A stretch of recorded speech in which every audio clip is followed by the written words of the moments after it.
The Zephyrians had traveled across galaxies, conquering countless planets. They were known for their strength and technology, unstoppable in their mission to dominate. Earth, with its weak defenses and primitive species, seemed like another easy conquest. The aliens landed in a remote desert, far from the cities and large populations, believing that no one would notice their arrival. To them, the vast emptiness of the desert was perfect for starting their invasion. At first, everything went according to plan. The Zephyrians set up their base, bringing in advanced machinery and deploying their soldiers. The desert, hot and harsh, didn't faze them. They had dealt with much worse in their travels.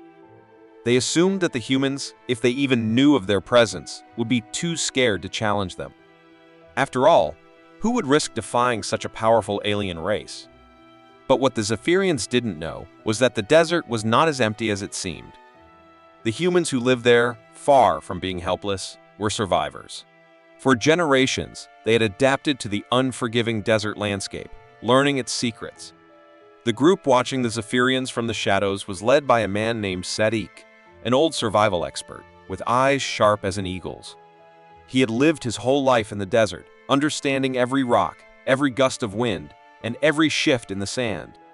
His group of desert dwellers knew the terrain better than anyone. Sadiq had seen the ships descending from the sky. He didn't panic.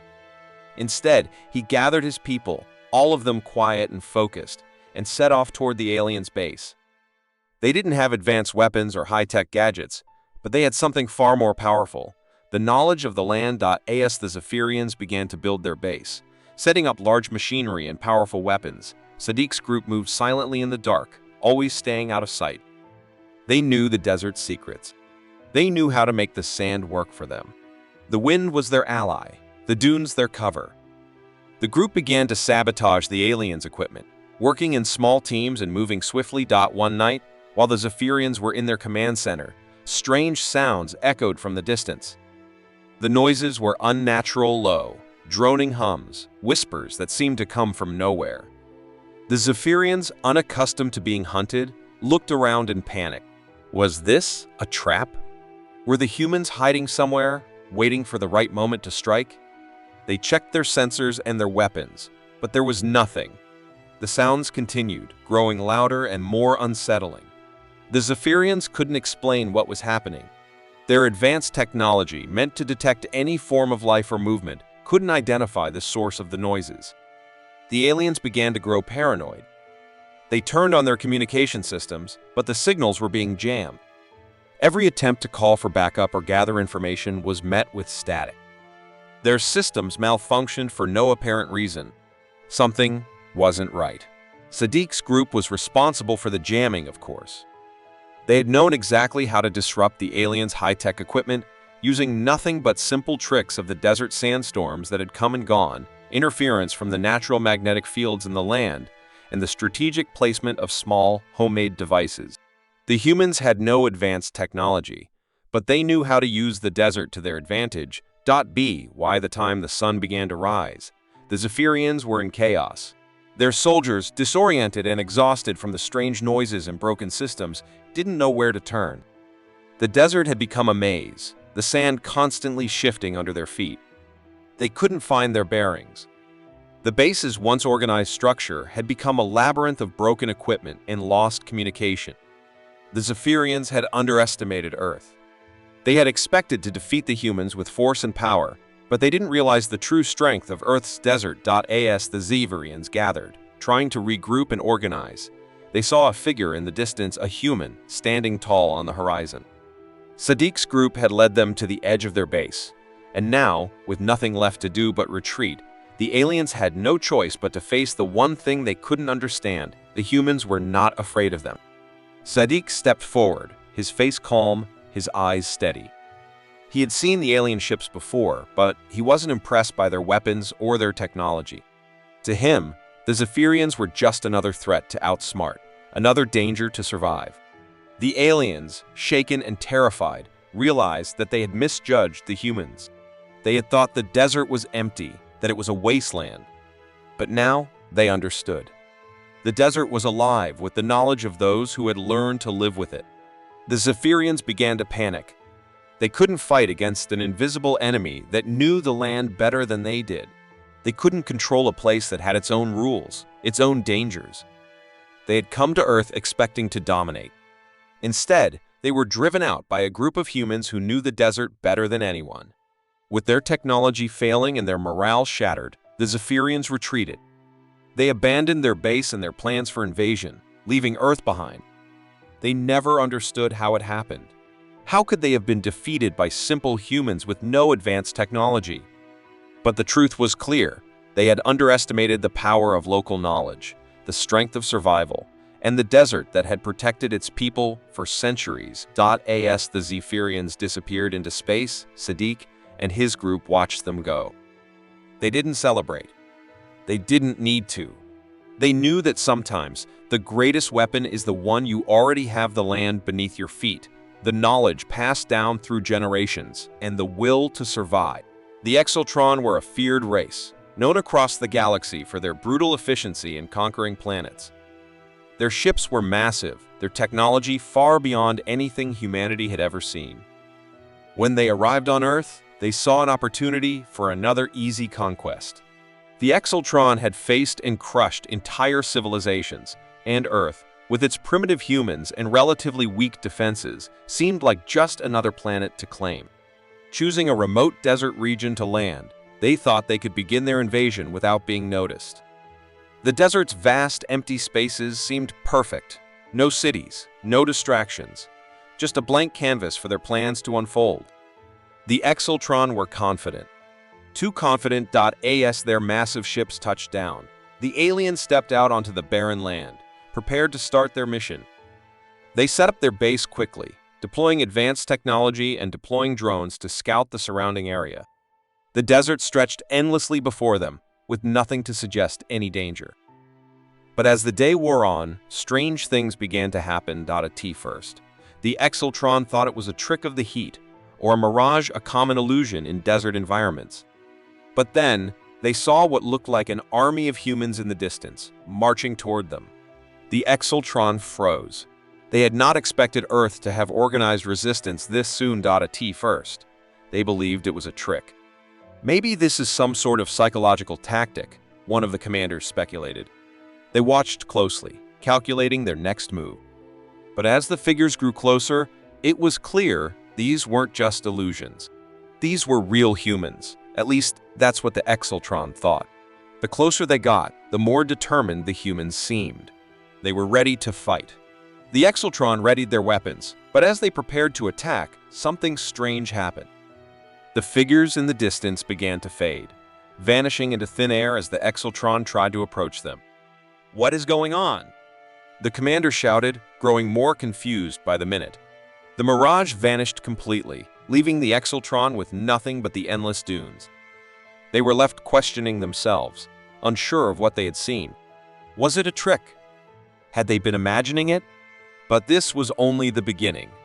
As the Exotron began to venture deeper into the desert, more strange phenomena began to occur. Shapes appeared in the sand, shifting and changing. Ghostly figures seemed to move across the horizon, always just out of reach. The Exotron's advanced tracking systems, which had been flawless on other planets, began to malfunction. They tried to use their technology to scan the desert, but the data came back strange and unreliable. Their sensors began showing false readings, their navigation systems spinning wildly.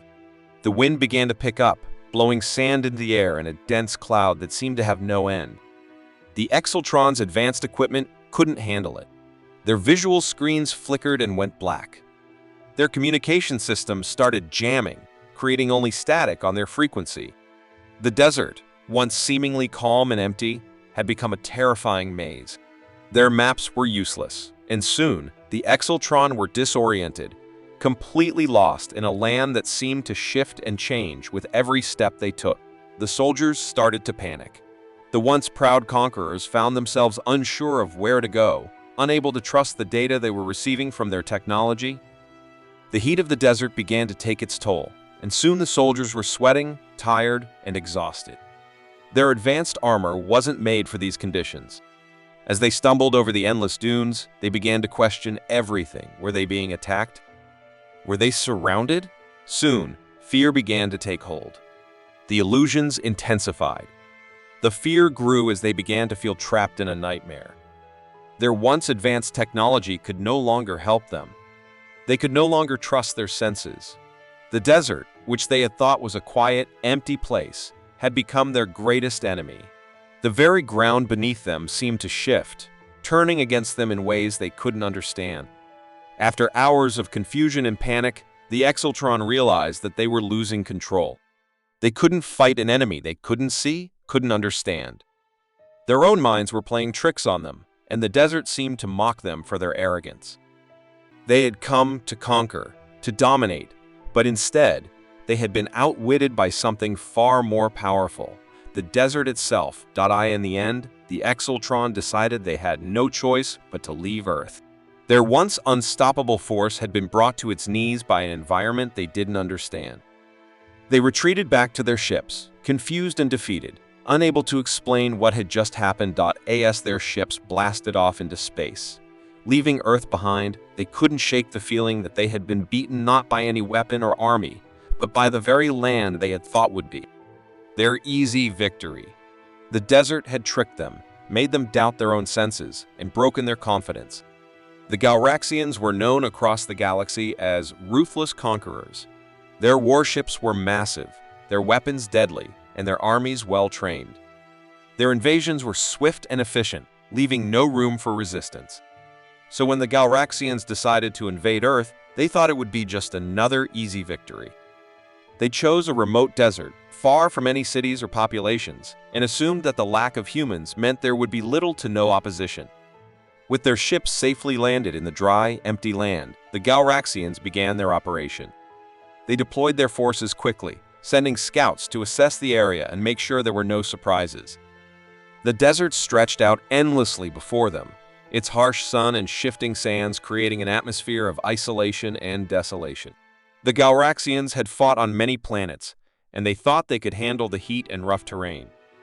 After all, they were a technologically advanced species, and no one on Earth could possibly stand in their way. But what the Galraxians didn't know was that the desert was not as empty as it appeared. While they were focused on their mission, a group of human soldiers highly skilled in desert warfare had been carefully watching them. This small team, led by a seasoned commander named Captain Zara, had been preparing for this moment for years. They knew the desert like the back of their hands, from the hidden caves to the dry riverbeds, from the dangerous sandstorms to the illusions the desert could create. They had lived and fought in the harsh conditions for as long as they could remember. And now, they were ready to defend their planet. As the Galraxians marched forward, they began to notice something odd. Their sophisticated equipment, designed to detect movement and track enemy signals, started to malfunction. Their sensors were giving false readings, and their communication systems buzzed with static. It didn't make sense. They were supposed to have the upper hand, but they felt lost. Captain Zara's team was already moving, staying hidden in the shadows of the dunes, using the environment to their advantage. Zara knew that the desert itself could be a weapon. The vast emptiness could play tricks on the mind, and the heat could drain the most experienced soldier. But the Galraxians had no idea what they were about to face. As the aliens marched forward, Zara's team set up clever traps. Hidden pits covered with sand led to nothing but steep drops. False paths twisted back on themselves, leading the Galraxians in circles. Some of the aliens started to grow tired and frustrated.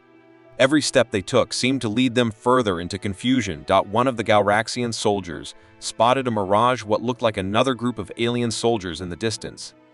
Thinking they had backup arriving, they eagerly marched toward the figures, only to find that it was nothing but an illusion, a trick of the desert. The more they tried to make sense of what was happening, the more lost they became. Soon, the desert seemed to close in on them. Captain Zara and her team used the dunes to move silently and quickly, attacking from unexpected angles. Sometimes, they left false trails to confuse the enemy further. Other times, they set off small explosions to create distractions, throwing the Galraxians into disarray. The aliens began to feel like they were being surrounded, like they couldn't trust anything they saw. Their own technology, which they had relied on for countless victories, now seemed useless. The Galraxians started to panic. The desert, which they had thought of as nothing more than an empty wasteland, had turned against them. They couldn't figure out how the humans were doing it. The humans didn't have advanced weapons or high-tech machinery. But they had something the Galraxians didn't: knowledge. Knowledge of the land, of the way the desert shifted, of how the heat affected both the mind and the body. The humans had turned the desert into a deadly labyrinth, and the Galraxians were hopelessly trapped inside. The more the Galraxians tried to fight back, the more the desert seemed to mock them. They couldn't find their bearings. Their weapons, designed to fight armies, were now useless against the tricks of the humans. The Galraxians, who had thought they could take over Earth in a matter of days, now realized that they had underestimated the humans they once thought of as weak. It wasn't strength or technology that defeated them. It was intelligence, adaptability, and the ability to use the environment as a weapon. The Galraxian commander, seeing how things were spiraling out of control, called for a retreat. But it was too late. The damage had already been done. The alien forces were disorganized, their morale shattered. They had no choice but to leave Earth, defeated by the very land they had thought was empty and unimportant. As the Galraxian ships began to lift off, Captain Zara and her soldiers watched from a distance, hidden in the dunes. They hadn't needed to fight the aliens with sheer strength. Instead, they had used their wits, their knowledge, and their surroundings to outsmart one of the most powerful alien species in the galaxy. It was a victory not of weapons or armies, but of strategy and survival. The Galraxians, now retreating into space, had learned a valuable lesson. They had come to conquer Earth, expecting little resistance. But they left knowing that humanity, even with its limited technology, was a force to be reckoned with, especially when it came to using the land itself as a weapon. The Vardans were a terrifying force. Known for their superior technology, they had conquered countless planets in their ruthless campaign to dominate the galaxy. When they arrived on Earth, they were confident. They looked down on the planet's primitive inhabitants and saw nothing but an easy conquest. Earth had little in the way of defense, and the Vardans had technology far beyond anything humanity could muster. They thought they could take Earth with ease. They landed in the middle of a vast desert, a place far from human cities, thinking they could begin their invasion without anyone noticing. At first, everything seemed to go according to plan. The Vardans began to set up their base, deploying massive machinery and building their structures. Their advanced technology, including robots and energy shields, made quick work of the terrain. They thought the desert would be an ideal location for their base, a quiet, empty space with no interference. But they had underestimated one thing: the desert itself. The desert was unforgiving. The harsh sun blazed down relentlessly, its heat seeping into everything. As the Vardans began their work, they quickly noticed a problem. Their technology, designed to work in a variety of climates, started to falter. The energy shields, once so reliable, began to overheat. Their robots, built for precision and strength, malfunctioned under the scorching sun. Communications that were normally flawless became distorted and unreliable. The Vardans couldn't understand what was happening. The desert had somehow begun to disrupt their carefully planned invasion. What the Vardans didn't know was that the desert was a living thing, with its own rules. The vast, empty land might have seemed like an ideal place to build a base, but it was a place that punished those who didn't understand it. The sandstorms that blew across the dunes weren't just natural phenomena. They were powerful enough to tear apart anything that wasn't properly prepared. The wind carried sand and dust that wore away at equipment and made visibility almost impossible. The Vardans' advanced scanners couldn't penetrate the thick storms. The communication systems, which had once connected their vast fleet, now barely functioned. At the same time, a group of local humans who had lived in the desert for generations began to notice the Vardans' presence. These humans, seasoned survivors of the harsh land, knew its secrets. They knew how to survive the heat, how to read the wind, and how to move unnoticed through the dunes. They had lived with the desert all their lives, and they knew it better than anyone else. As the Vardans struggled to adjust to the relentless desert conditions, the humans began to strike. Using nothing but their knowledge of the land, they sabotaged the aliens' equipment. They set fires near the alien machinery, causing overheating and malfunctions. They placed rocks in the paths of the Vardan robots, causing them to break down or become trapped in the sand. The humans hid in the dunes, making it impossible for the aliens to track them. They were ghosts in the desert, always just out of reach. The Vardans, with all their technology, couldn't understand what was happening. Their systems kept failing, their equipment kept breaking down, and their robots were no match for the desert's harsh conditions. The aliens tried to adjust, but every time they thought they had things under control, another sandstorm would hit, or another piece of equipment would malfunction. The once proud conquerors were now stranded in a land they couldn't control. As the days went on, panic began to set in. The Vardans had not expected this.